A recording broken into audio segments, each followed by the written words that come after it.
நீ தனியாக போராட தேவையில்லை. You don't need to fight alone. நான் திரும்பி சொல்றேன், நீ தனியாக போராட தேவையில்லை. You don't need to fight alone. Life often throws battles in our life which we've not expected at all. சில நேரத்தில் எதிர்பாராத யுத்தங்களை நம்ம வாழ்க்கையில கொண்டு வந்து என்ன பண்ணோம், நிறுத்திடுவோம். The battles which you didn't sign up for, the battle which does not belong to us. நமக்கு தேவையில்லாத சண்டை, டே இதுக்கும் இந்த பிரச்சனைக்கும் எனக்கும் சம்பந்தம் இல்லையடா. எதிர்பாராத நேரத்தில் திடீர்னு ஒரு பிரச்சனையோ ஒரு யுத்தமா, வாழ்க்கை அதாங்க, எப்போ எதிர்பார்க்கலையோ டக்குன்னு ஒரு பவுன்சர் நம்ம லைஃப்ல போட்டுரும். And when you're caught up in this battle, the devil keeps telling you a lie that you're alone in this battle. நீ தனியா போராடினே இருக்கிற, உன் யுத்தத்தை யாரும் பார்க்கறது இல்லை, உன் கஷ்டத்தை யாரும் பார்க்கறது இல்லை, நீ கடைசி வரைக்கும் தனியாகவே. எல்லாரும் அப்படி யோசிச்சு தெரியுமா, நான் கடைசி வரைக்கும் இப்படி தனியாகவே போட்டுருவேன். ஐயா, இன்னைக்கு நான் சொல்றேன், you probably could be outnumbered but you're not unmatched. ஏன்னா இன்னைக்கு இதற்கு எதிராளிகள் அதிகமாக இருக்கலாம். நான் ஒன்று மட்டும், உன் கண்ணுக்கு தெரியலனாலும் உனக்காக யுத்தம் செய்கிற தேவன் உன் பக்கத்திலேயே நின்று அந்த யுத்தத்தை அவர் செய்கிறார். ஜெயத்தை நிச்சயமா அவர் கொடுப்பார். This battle you are not alone. The Lord is fighting this battle for you and He's standing right next to you. Even if you don't see it, don't believe the lie that you're alone. பக்கத்துல பார்த்து சொல்லுங்க, you are not alone in this fight. The Lord is fighting on your behalf. எத்தனை பேர் ஆமென் சொல்றீங்க? You are not alone. நிறைய நேரத்தில் நமக்கு எப்படின்னா, ஒரு யுத்தத்தில் இறங்கிட்டு நம்ம அப்படியே யோசிக்கிறோம், ஐயோ ஆண்டவர் கை விட்டுருவாரா. சான்ஸே கிடையாது. அந்த யுத்தத்துக்குள்ள நீ இறங்குனா அவர் ஃபர்ஸ்டே உனக்கு முன்னாடி ரெடி ஆயிட்டார். பக்கத்தில் பார்த்து சொல்லுங்க, உனக்கு முன்னாடியே ரெடி ஆயிட்டு சொல்லுங்க, உனக்கு முன்னாடியே அவர் ரெடியா நிற்கிறார். He is there to fight on your behalf. So where does this begin? நம்ம ஆளுங்க என்ன பண்றாங்க? First Exodus chapter 17 verse 1 and 2 வாசிங்க. 1 2 வாசிங்க. பின்பு இஸ்ரவேல் புத்திரராகிய சபையார் எல்லாரும் கர்த்தருடைய கட்டளையின்படியே சீன் வனாந்தரத்திலிருந்து புறப்பட்டு பிரயாணம் பண்ணி ரெவிதீமிலே வந்து பாளையம் இறங்கினார்கள். நல்லா கேட்டுங்க, கர்த்தரின் கட்டளையின் பிரகாரமே அவர்கள் வந்து ரெபிதீம்ல பாளையம் இறங்குகிறார்கள். ஓகே, சொல்லுங்க, கர்த்தரின் கட்டளை. The word of God says, according to the Lord's command they traveled. My first point for today is, right, there will be battles even if it's God's will and command. அதாவது கர்த்தர் சித்தத்தை நீ செஞ்சாலும் யுத்தம் இருக்கும் இல்லையா, பிரச்சனை இருக்கும். யாராவது உனக்கு நீ கர்த்தர் சித்தத்தை செய்யும் போது உனக்கு பிரச்சனையே இருக்காதுன்னு சொன்னாங்கன்னா அவர்கள் என்ன சொல்றாங்க? பொய் சொல்றாங்க. அது பாஸ்டரா இருந்தா கூட பொய் சொல்றாங்கன்னு அர்த்தம். Even if it's God's will, there are going to be battles. ஏன்னா இவங்க போற இடம் எங்கன்னா ரெபிதீம்ல போய் நிக்கிறாங்க. ரெபிதீம்ல போய் நிற்கும் போது யாத்ராகமம் 17:8 சொல்லுது, 17:8 சொல்லுது, வாசிங்க. அமலேக்கியர் வந்து ரெவிதீமிலே இஸ்ரவேலரோட யுத்தம் பண்ணினார்கள். அப்பொழுது மோசே யோசுவா, அங்க பாருங்க, அமலேக்கியர் ரெபிதீம்ல வந்து யுத்தம் பண்ணினார்கள். அங்க போக சொன்னது யாருங்க போக சொன்னா? இப்பதான் வாசித்தோம். யார் போக சொன்னா? ஆண்டவர் தான் போக சொல்றாரு. அங்க போறாங்க, கர்த்தர் சொல்லி போய் நிக்கிறாங்க. ஆனா ரெபிதீம்ல வந்து என்ன பண்ணுது? யுத்தம் பண்றாங்க. ராம்சேஸ், கோஷாம், சுக்கத்து தாண்டாங்க. மாரா பார்த்தோம், ஈலும் பார்த்தோம், போன வாரம் வில்டர்னஸ் ஆஃப் சின் பார்த்தோம். அங்கிருந்து என்ன பண்றாங்க? நம்ம ஆளுங்க நேரா வந்து சீனாய் போவதற்கு முன்னாடி ரெபிதீம்ல வந்து நிக்கிறாங்க. சரியா, இங்க சீனாயில போய் வர்ஷிப் பண்ணோம், ஆனா ரெபிதீம்ல வந்து நிக்கிறாங்க. கர்த்தர் சொல்லி பள்ளத்தாக்குல நிக்கிறாங்க. இப்போ இன்னொன்னு பாத்தீங்கன்னா, Rephidim, what is Rephidim mean? ரெபிதீம்னா is a place of rest, ஒரு இளைப்பாறுதலின் இடம். சரியா, ரெபிதீமோட மீனிங் பாத்துங்க. ரெபிதீம்னா பிளேஸ் ஆஃப் ரெஸ்ட். ஆனா எந்த இடம் பிளேஸ் ஆஃப் ரெஸ்டோ அந்த இடம் becomes a place of battle. எப்படி? சில நேரத்தில் நம்ம யோசிக்கிறோம்ல, எந்த இடத்துல நமக்கு நிம்மதி கிடைக்கும்னு நம்ம வீட்டை நம்புறோமோ, முக்கால்வாசி நேரம் அவன் வீட்டுக்கு போகாத காரணமே வீட்டில் என்னல்ல, ஆஃபீஸ்லேயே. நிறைய பேர் ஆஃபீஸில் அதிகமாக நேரம் செலவிடுவதனால அவர்கள் ஆஃபீஸில் வேலை செய்கிற உத்தம புத்திரர்கள் அல்ல. அவர்கள் வீட்டுக்கு வராதற்கான ஆஃபீஸிலே நிம்மதியாக இருக்குது. இந்த பாஸே கொஞ்சம் கம்மியாக திட்டுறான் நம்மளை. Right? Repidum was supposed to be a place of rest, but then it becomes a place of battle. Oh, even after God saying, even after God instructing, கர்த்தர் சொல்லி தான் இந்த இடத்துல நான் கேம்ப் பண்ணேன், ஆனா இந்த இடத்துல எனக்கு அட்டாக். ஐயா நல்லா ஞாபகம் வச்சுங்க, உங்க எனிமி உங்களை அட்டாக் பண்றானா, it means you are advancing. உன் வாழ்க்கையில நீ ப்ரோக்ரஸ் பண்ற, உன் வாழ்க்கையில கர்த்தர் உன்னை முண்டு கொண்டு போற, அதனால தான் யூ ஆர் பீயிங் அட்டாக்ட். நல்லா ஒரு ஆமேன்னு சொல்லுங்க பார்க்கலாம். நல்லா கையை உயர்த்தி, எனக்கு ஹாய் காட்டாதீங்க, ஆமேன்னு சொல்லுங்க. ஹாய் காட்டுவதற்கும் ஆமேன் சொல்லலாம். அவங்க எனக்கு ஹாய் காட்டுறாங்களா ஆமேன்னு சொல்றாங்களா தெரியல. ஹாய் பேக். When the devil attacks you, you need to understand the devil does not waste his arrows. He uses his arrows only on people who are advancing. முன்னேற மாதிரி இருந்தாதான் அந்த அம்பு அடிப்பா. நீங்க பாத்தீங்கன்னா இந்த நிறைய பிக்சர்ஸ் டாக்குமெண்ட்லாம் பார்த்தா இந்த போர் செய்யறவங்க முதல்ல முன்னாடி ஃப்ரண்ட்ல ஓடியாராங்க பாருங்க. ஓடியார மேல தான் அம்பு விழும், பின்னாடி இருக்கிற மேல அடிக்கவே மாட்டான். அவன் தான் வரவே மாட்டானே, அவனை அடிச்சு என்ன பிரயோஜனம்? So whether it's your workplace, whether it's your family, if you are advancing, that's why the devil is targeting you. அதனால தான் இந்த பிரச்சனை. அதனால கர்த்தர் சித்தத்துல இருந்தாலும் யுத்தங்கள் உண்டு. God does not guarantee a smooth path. He guarantees his presence on your path. புரியுதா? கர்த்தர் ஸ்மூத்தா ஒரு பாத்தை நம்மளுக்கு அவர் சொல்றாரு, நீ எந்த கரடு முரடான பாதையில் நடந்தாலும் அதுல என் பிரசனம் உன்னோடு எப்பொழுதும் இருக்கும். அல்லேலூயா. நல்ல ஒரு ஆமேன்னு சொல்லுவோமா? ஹாய் காட்டாதீங்க, ஆமேன்னு சொல்லுங்க. So at times you don't look out for a fight, the fight comes looking out for you. புரியுதா? சில நேரத்தில் நான் தேடியே போலங்க, என்னை தேடி வருது. பார்த்தீங்களா? சில நேரத்தில் நம்ம சும்மா இருந்தால் கூட நம்மளை நோண்டி சண்டை போடுவாங்களே, நம்மளை தேடி வருது. அதுக்குள்ளே நம்மளுக்குள்ள ஒரு அட்ராக்ஷன். என் ஒய்ஃப் சொல்லுவா, உனக்குள்ள ஒரு அபிஷேகம் இருக்குது. என்னன்னா, நல்லா இருக்கிறவங்க கூட நீ போய் நின்னா தப்பு செய்வான்வா.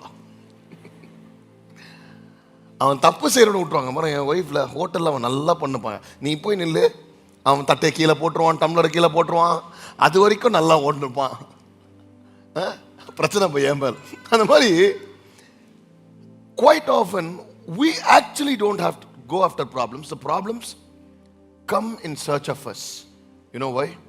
The Lord brings it, allows it so that he can bless us. Amen.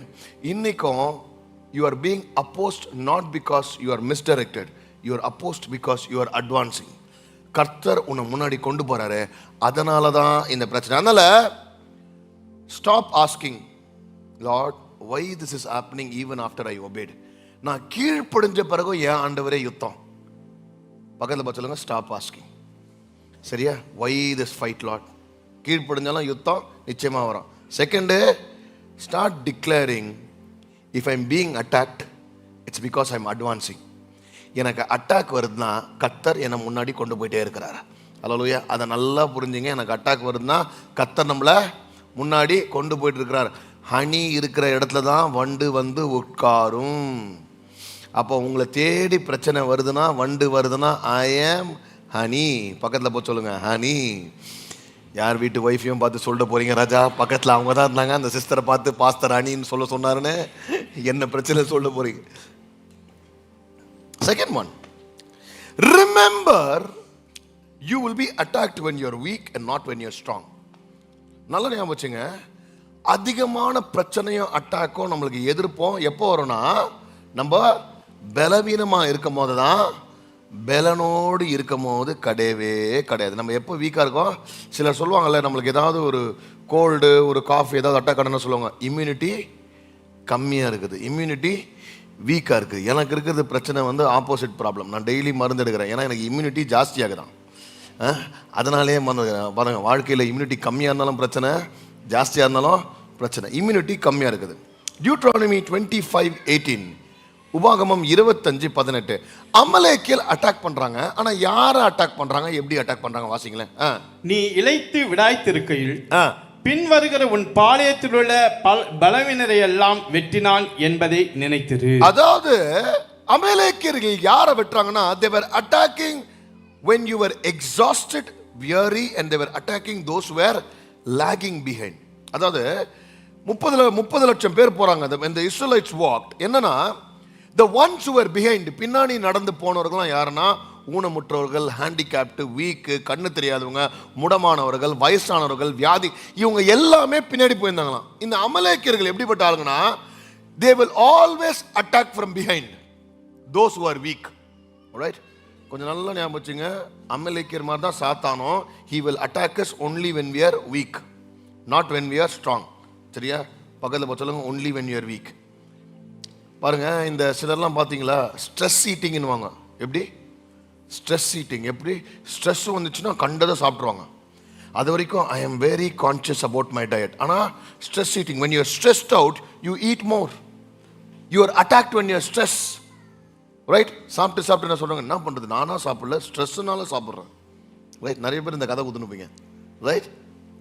இங்க Amalekites were the first nation to attack Israel. Egypt வந்து வேற விஷயம், அவங்க கூட இருந்தானுங்க. வெளியில வந்த பிறகு வனாந்திரத்துல first nation to wage a war, first nation to attack. ரொம்ப முக்கியமா these guys Amalekites வந்து பாத்தீங்கன்னா they were nomadic raiders. nomadic raidersனா அவங்க யாருன்னா சுத்தினே இருப்பானுங்க, ஊர் சுத்தினே இருப்பானுங்க, ஒரே இடத்துல இருக்க மாட்டானுங்க. எங்கெல்லாம் போறோமோ அங்கெல்லாம் போய் அவனையாவது அச்சி பிடிங்கி சாப்பிடுறது.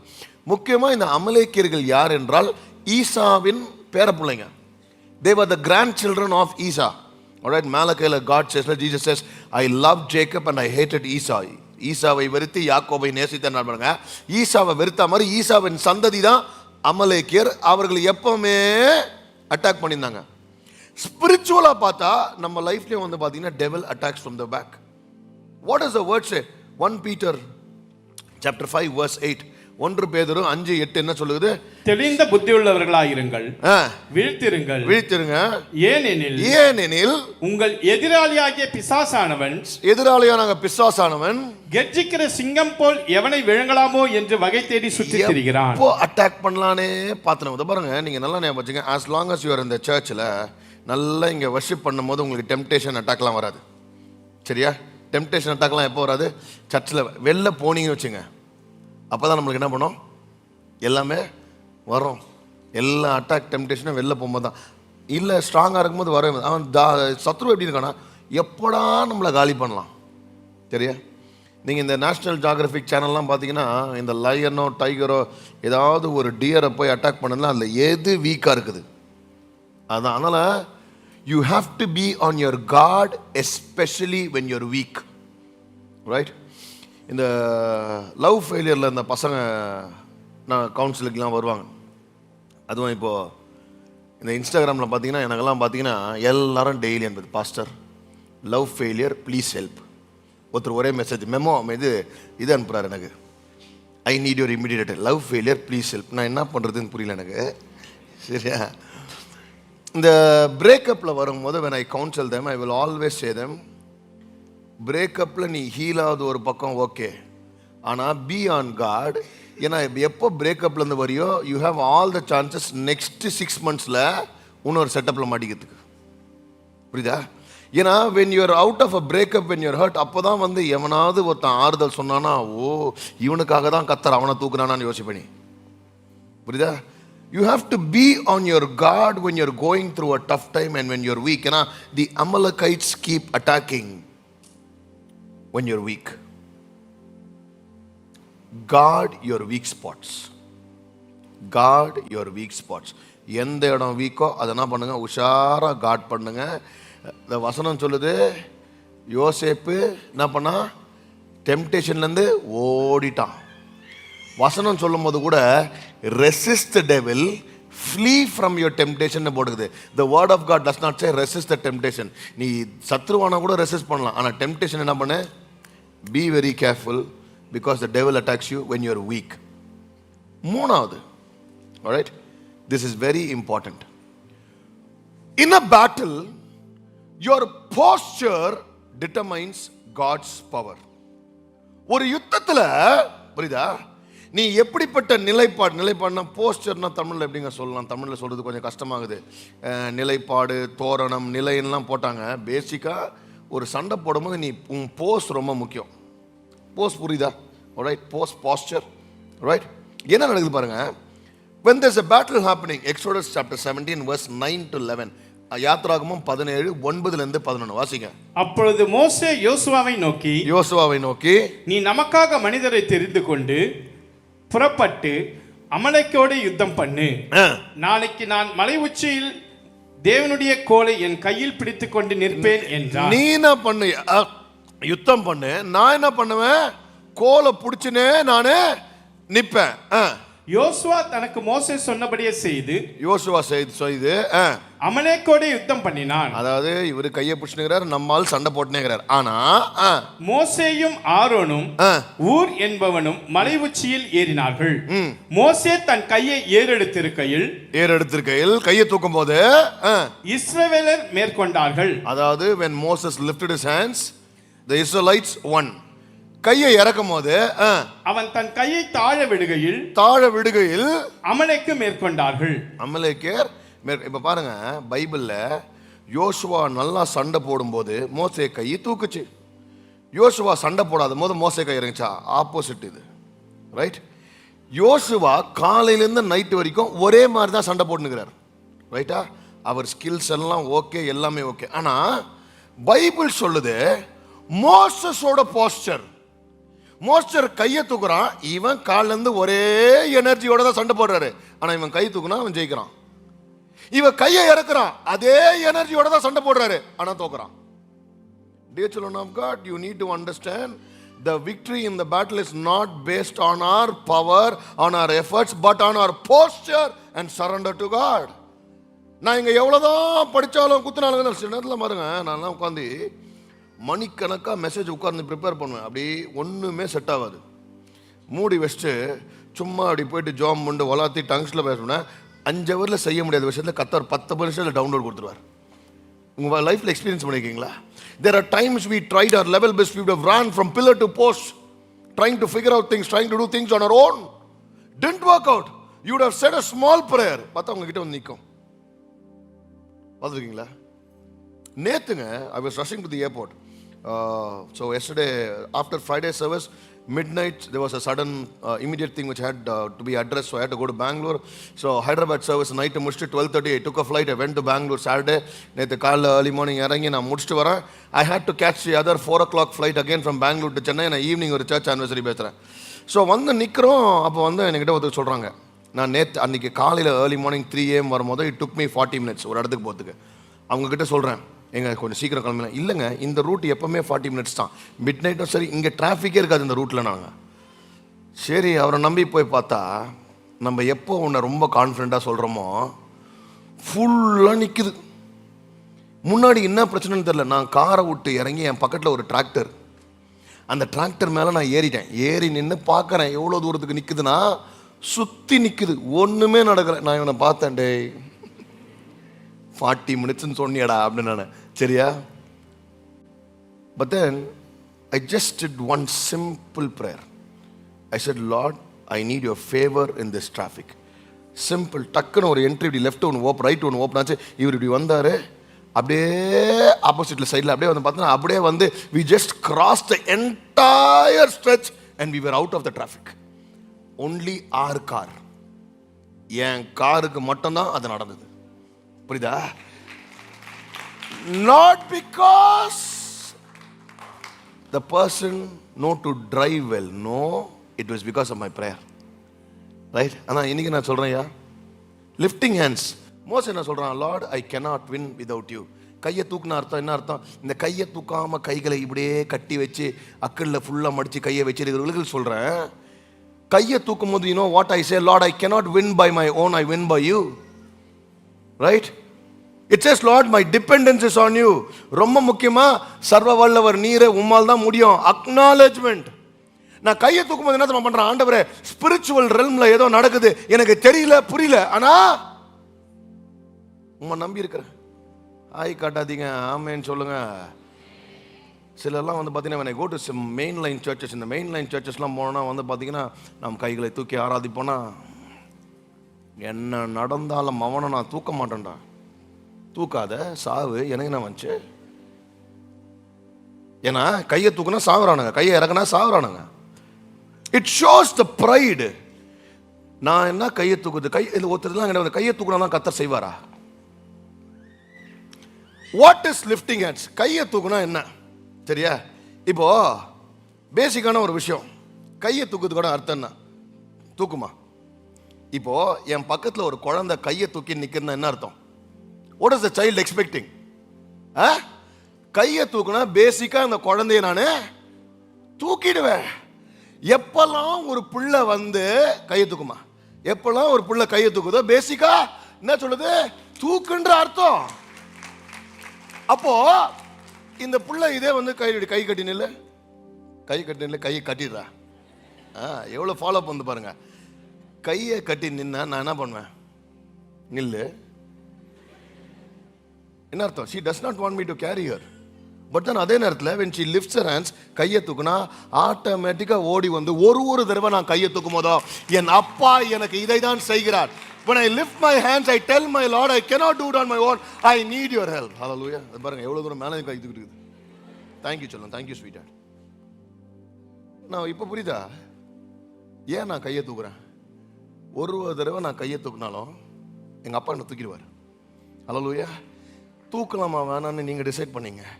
ஆனால் என்னால் முடியாத நேரத்துலலாம் நான் கையை தூக்குவேன். ரொம்ப முக்கியமாக நான் எப்படின்னா என்னால் முடிஞ்ச நேரத்தில் நான் கையை தூக்குவேன். ஏன்னா நான் எதுக்குடா நடக்கணும்? எங்கள் அப்பா என்னை தூக்கிட்டு போவார்றா. நான் எதுக்குடா ஓடணும்? எங்கள் அப்பா என்ன தூக்கிப்பா. whenever I lift my hands,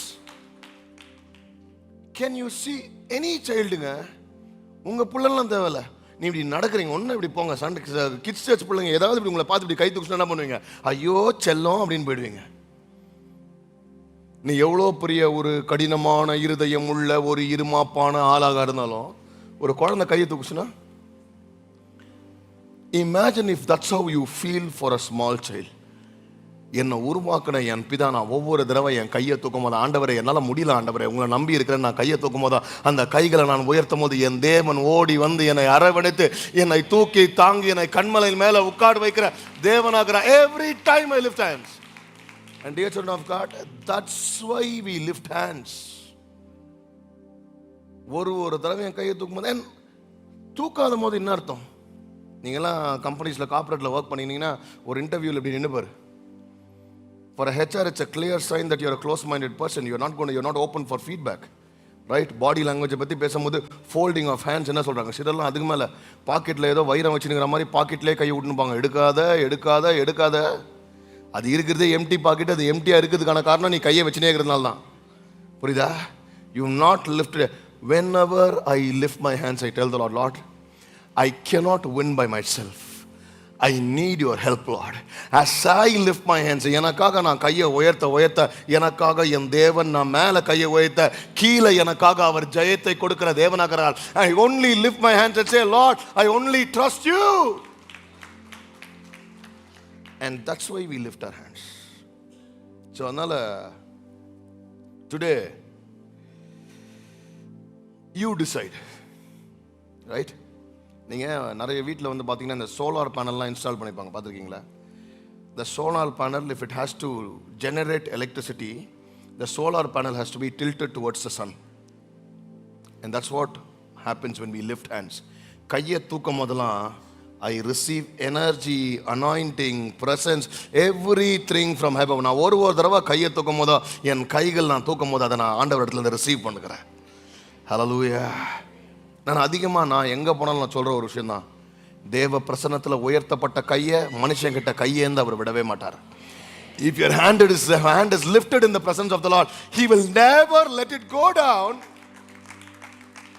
in front of people. Today, if your hand is let down and if you're seeking man's help, it's because you've not lifted enough. Hallelujah. And I want to tell you, this is a very big secret. Lift hands when you can and when you cannot, both times. நம்ம எப்படி தெரியுமா? only when we cannot. ஆண்டவரே இப்போ முடியல வாங்க, நான் ஆண்டவரே என்னால் முடியும் இருந்தாலும் வாங்க. Fourth one, behind every victory God has placed hidden helpers for us. நான் சொன்னல இந்த ஃபைட்டில் நீங்கள் தனியாக இல்லை, இந்த போராட்டத்தில் நீ தனியாக இல்லை. You are not alone in this fight because God has kept us helpers. Why? பாருங்க, மோசே Exodus 17:12, யாத்ராகமம் 17:12 வாசிங்க. மோசேயின் கைகள் அசந்து போயிற்று. அப்பொழுது அவர்கள் ஒரு கல்லை கொண்டு வந்து அவன் கீழே வைத்தார்கள். ஆரோனும் ஊரும் அதன் மேல் உட்கார்ந்தான். ஆரோனும் ஊரும் ஒருவன் ஒரு பக்கத்திலும் ஒருவன் மறுபக்கத்திலும் இருந்து அவன் கைகளை தாங்கினார்கள். கையை தாங்கினாங்க. இவ்விதமாய் அவன் கைகள் சூரியன் அஸ்தமிக்கும் வரைக்கும் ஒரே நிலையா இருந்தது. யோசுவா அமலேக்கையும் அவன் ஜனங்களையும் பட்டய கருக்கினாலே முறிய அடித்தான். இப்போ நல்லா பாருங்க, ரெண்டு விஷயம் ஒன்று கத்துக்கணும். ஒன்னு மோசஸ் தி கிரேட் லீடர், அவர் ஹேண்ட்ஸே தூக்க முடியல, வீக் ஆயிடுச்சு. ஒன்னு நம்ம ஆளுங்க பார்த்துன்னு, நான் மோசஸ் அவ்வளோ பெரிய ஆளு, நான் உன் கையை வீக் ஆயிடுச்சு, அவள் தானா, ஸ்ட்ரென்த் இல்லையா? இல்லை நம்ம ஆளுங்க அந்த நேரத்தில் இன்னும் 2 பேர் இருப்பாங்க. என்ன தெரியுமா, Moses I know a good ortho doctor, Moses why don't you see him? டேய், அவன் கையை தூக்க முடியலன்னா என்ன பண்ண, உடனே ஓடி போய் 2 கையை கொடுத்து தூக்கு. People don't want your advice, they need your help. இன்னைக்கு எவனாவது ஒருத்தன் கஷ்டப்படுறான், பக்கத்தில் ஹெல்ப் பண்ணுறான்னு அவங்ககிட்ட என்ன பண்ணாத, அவங்ககிட்ட போய் இதை பண்ணு அதை பண்ணு நீ அட்வைஸ் பண்ணாத. God has placed us there so that we can help them. எத்தனை பேர் ஆமென் சொல்றீங்க?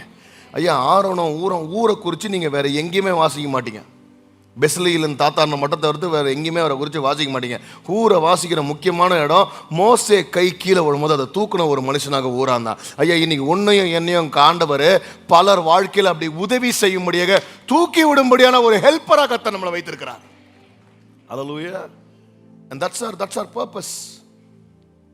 இப்போ யோசிச்சு பாருங்க, ஒருத்தன் வந்து என்கிட்ட, பாஸ்டர் எனக்கு பசிக்குது அப்படின்னா, கவலைப்படாத, நம்ம எல்லாம் உபவாசம் இருந்து ஜெபம் பண்ணுவோம்.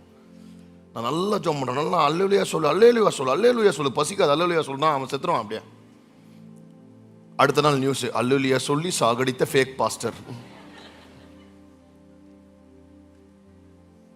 அவனுக்கு பசிக்குன்னா முதல்ல நான் என்ன பண்ணோம், ஹெல்ப் பண்ணோம். அங்கே போய் ஆரோனா மோசம் எவ்வளோ பெரிய ஆளு, நீ கோலை போட்டால் பாம்பு வந்துச்சு, தூக்குனா ரத்தம் வந்து தண்ணி ரத்தமாக மாறுது, அந்த கமெண்ட்லாம் இல்லை. மோசையால் கை தூக்க முடியல, வாடா நம்ம 2 பேரும் சேர்ந்து அவன் கையை தூக்குவான். செகண்டு, ஒன்று ஒருத்தன் கையை தூக்கி விடணும். அடுத்தது, இந்த கையை தூக்குற மாதிரி ஆளும் கூட நம்ம இருக்கணும். Your circle is very very important. எப்படிப்பட்ட ஆளும் கூட நான் இருக்கிறேன், கையை பிடிச்சி இழுக்கிற ஆளுங்களுக்குன்னா, கையை பிடிச்சி தூக்கி விடுற ஆளுங்களோட இருக்கணும். You need to define your circle. இன்னைக்கு சர்ச்சில் that's why we insist on community. Why do we say life groups, house groups? ஏன் சொல்கிறோம்? உன்னால் ஜெபிக்க முடியல, உன்னால் பார்க்க முடியலன்னா, you have a community around the church who can help you. Sunday வந்து only we come you to செலிப்ரேட்டுங்க, பட் ஆனால் you need a community around you. You need people like Aaron and Hur who can back you up. அதுக்கு தான் அடிச்சுக்கிறோம் life group. நீங்கள் பார்த்தீங்கன்னா நிறைய testimonies பார்த்தீங்கன்னா, all the testimonies, I am a part of Purasawalkam life group, I am a part of Anna Nagar life group, நான் Kilpauk life group போகிறேன், எனக்கு pray பண்ணுறாங்க, நுங்கம்பாக்கம் லைஃப் குரூப் போகிறேன், நலம்பூர் லைஃப் குரூப் போகிறேன். I go to all these life groups and they pray for me. நான் இங்கே வந்து பார்த்தீங்கன்னா சர்ச்சில் ஒன்ஸ் ப்ரே பண்ணுவாங்க, பாஸ்டர் ஒன்ஸ் ப்ரே பண்ணுவாங்க, but I have a life group around me. ஆரோனும் ஊரை பூரா என்னை ஜெபத்தில் தாங்குற சபை கொண்டு கர்த்தர் கொடுத்துருக்கிறார். And that's why I tell you, weekly once be a part of a life group which can support you and pray for you. அது சிலர்லாம் வந்து அதுவே ப்ரெஷர், பாஸ்டர் ஒர்க்கு போயிட்டு வரனா, அதனால் வாரத்தில் சண்டே நான் வர்றதே பெரிய விஷயம். இதில் வீக்லி ஒன்ஸ் நீங்கள் லைஃப் குரூப் ரொம்ப work busy pastor. And that's why you are facing problems in life, because you don't have a family to back you up. This family backs you up. You don't know the power of backup-ங்க. இன்னைக்கு என் கூட நின்று ஜெபிக்காங்க, எவ்வளோ காசு கொடுத்தாலும் அப்படிப்பட்ட எனக்கு ஒரு குடும்பம் வராதுங்க. எனக்கு கூட நின்று ஜெபிக்கிற ஆட்களை கர்த்தர் கொடுத்தோம்னா அதோட பெரிய சொத்து எனக்கு எதுவுமே கிடையாது. And I want to tell you, you have a church which will back you up. உன் கையை தூக்க முடியலன்னா நாங்கள் இருந்து உன் கையை தூக்க விடுவோம்டா. அல்லேலூயா. நாங்கள் எப்படிப்பட்ட ஆள்னா ஒன்றும் சரி, நீ உட்கார்ந்து ரெஸ்டரா, உனக்காக உன் பிள்ளைகளுக்காக உன் குடும்பத்திற்காக நான் கையை தூக்குகிறேன் சொல்லுகிற ஒரு சபையாக நம்ம சபை இருக்கணும். கையை தட்டுறது கூட ரொம்ப கஷ்டப்படுறீங்க, தட்டினா தட்டுங்க. Even the Moses, a chosen leader, had to do this. So அதனால இன்னைக்கு victory needs both fighters and victory needs lifters. உனக்கு யோசுவாவை போல கீழே இறங்கி சண்டை போடுற ஆளும் வேணும், மேலே ஆரோனும் ஊரை போல உன் கையை கூட பிடிக்கிற ஆளும் வேணும். You need fighters and lifters. இன்னைக்கு I'm asking this question, who can you lift today? யாரை நீ தூக்கி விட முடியும்? இன்னொன்றுங்க, நல்லா யோசிங்க. ஆரோனும் ஊரம் அவன் கையை பிடிச்சிருந்தா நைட் வரைக்கும், இவங்க கையை யார் பிடிச்சிருந்தா நம்ம அடுத்தது கேட்போம். சரி, நான் அவன் கையை தூக்குறேன், எந்த யார் தூக்குவான்னு கேட்பீங்க. வரும், நம்ம செஞ்சால் நம்மளுக்கு ஆட்டோமேட்டிக்காக வரும். Last one, at the end of every battle stop to acknowledge the Lord and remind yourself that the Lord will fight your battles. ஒவ்வொரு பிரச்சனை முடிவிலையும் இல்லை, ஒவ்வொரு யுத்த முடிவிலையும் நின்று கர்த்தருக்கு மகிமையை கொடு. ரெண்டாவது, என் யுத்தத்தை எல்லாம் கர்த்தர் தொடர்ந்து அவர் பார்த்து பாருன்னு நம்புகிறோம். ஒரு யுத்தம் முடிஞ்ச உடனே நம்ம என்ன பண்ணோம், ஆண்டவரே ஸ்தோத்திரம் இல்லை, இனிமேல் வந்தாலும் அவர் பார்த்துப்பார். ஆமென். அடுத்த பேட்டிலும் அவர் தான். நெக்ஸ்ட் சண்டையும் யாருது? அவருது. நம்ம ஒரு சண்டையை நம்ம ஜெயிச்சாலே அடுத்த சண்டைக்கு நம்ம ரவுடியாக மாறிடும். நான் யார் தெரியுமா?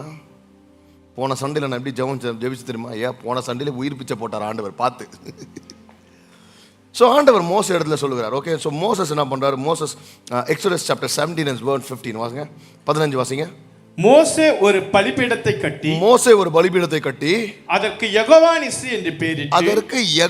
நிசி என்று பெயரிட்டு அமலேக்கின் கை கர்த்தருடைய சிங்காசனத்துக்கு விரோதமாய் இருந்தபடியால்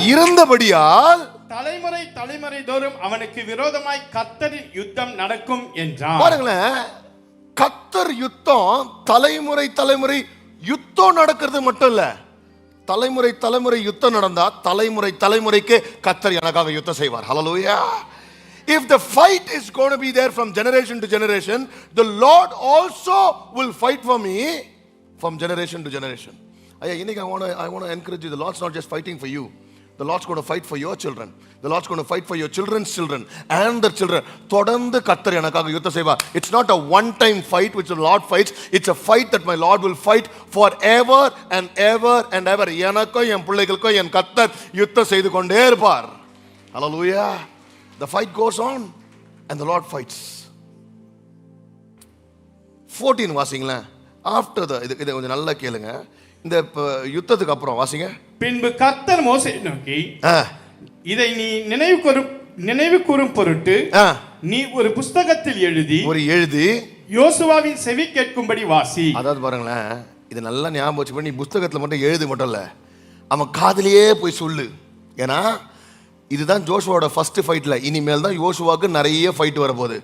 பக்கத்தில் பார்த்து சொல்லுங்க, அவன் திட்ட போறான், இனிமேல் உனக்கு நிறைய ஃபைட் வரப்போகுதுண்ணா, இனிமேல்ட்டு நிறைய ஃபைட் வரப்போகுது. அதனால அவன் காதுல போய் சொல்லு. என்ன சொல்லு அவன் காதுல? வாசிங்க. அமலேக்கை வானத்தின் கீழெங்கும் இராதபடிக்கு நாசம் பண்ணுவேன் என்றார். நான் நாசம் பண்ணுவேன். God says I will erase the memory of Amalek. இதை அவன் காதுல சொல்லு சத்தமா. ஐயா, இன்னைக்கு கர்த்தர் உன் காதுல சொல்றது என்ன தெரியுமா? உன் பிரச்சனைகளை எல்லாம் என் கர்த்தர் அழித்து போடுவார். உன் பிரச்சனைகளை எல்லாம் என் கர்த்தர் அழித்து போடுவார்னு இங்க இருந்து மைக்கில் சத்தமா சொல்றவங்க காதுல கேட்கட்டும். ஹல்லேலூயா. He will erase all my miseries. and ரொம்ப முக்கியமா, He will be at war for me. எனக்காகவும் என் பிள்ளைகளுக்காகவும் என் கர்த்தர் சண்டை போடுவார். என் பிள்ளைகள் இருக்கிற இடத்துல எல்லாம் என்னால் இருக்க முடியாது. நான் என் கர்த்தர் நிற்பார். அவங்க பின்னாடி எல்லாம் நான் பார்த்துட்டே இருக்க முடியாது. என் கர்த்தர் பார்த்து நிற்பாருங்க. என் பிள்ளைங்க விடும் போதெல்லாம் அந்த இடத்துல நான் இருக்க முடியாது. ஆனால் என் கர்த்தர் என் பிள்ளைகளை தாங்குவாருங்க. என் பிள்ளைகளின் எதிர்கால the Lord will take care of the future, the Lord will take care of the fall, the Lord will take care of the spiritual life. என் பிள்ளைகளுக்காக என் கர்த்தர் யுத்தம் செய்வார். நித்தமும் அவர் செய்கிற தேவனாக இருக்கிறார். ஹல்லேலூயா. நான் உங்க காதுல விழும்படியாக சத்தமா சொல்றேன், உன் பிரச்சனைகளை எல்லாம் அவர் அழித்து போடுவார். ஹல்லேலூயா. Go back home, வீட்டுக்கு போயிட்டு எழுதுங்க, He will erase all my miseries. அதை சத்தமா வாசிங்க. He will erase all my miseries. என் பிரச்சனை எல்லாம் அவர் அழித்து போடுவார். டயக்ராமா வரைங்க, எதுவா பண்ணுங்க, எழுதி வச்சுங்க. அதை சத்தமா உன் காதுல கேட்கிற மாதிரி அவர் என் பிரச்சனை எல்லாம் அழித்து போடுவார். He will erase my miseries. ரொம்ப முக்கியமா, உன் தலை மேல ஒரு யெகோவா நிசி என்ற கொடி கர்த்தர் பறக்க விடுவார். There will be a victory banner in God's presence. நல்ல கைகளை தட்டி இன்றைக்கு கர்த்தர் சமூகத்தில்